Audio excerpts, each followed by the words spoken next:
উপকলা আমাদেরকে একটা ফ্রিজ দেয়, এটাও তাদের মুসলমানদেরকে আটকানোর একটা নাটক, যে তারা একটা ফ্রিজ দেয়, এই ফ্রিজ রাখার কারণে তাদের কোক আমাদের রাখতে হয়।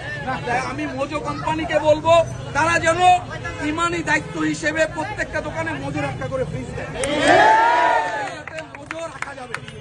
এটা আমি আপনাদের মাধ্যমে মোজোর কাছে আকুল আবেদন জানাচ্ছি এবং আপনাদের মাধ্যমে বলতে চাই, যতগুলো রেস্টুরেন্ট আছে বাংলাদেশে প্রত্যেকটা রেস্টুরেন্টে যেন বয়কটের স্টিকার লাগিয়ে দেয়।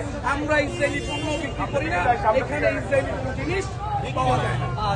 এটা আমাদের দায়িত্ব। আর একটা কথা যেটা সেটা হচ্ছে, আমরা মা বোন যারা আছে ওনারা অনেকেই জানেন না, সমগ্র পৃথিবীর মুসলমানদেরকে আমরা সাবধান করে দিচ্ছি, কারণ সে বলেছে তাদের পিছিয়ে নাকি অনেক পাওয়ার, সুপার পাওয়ার।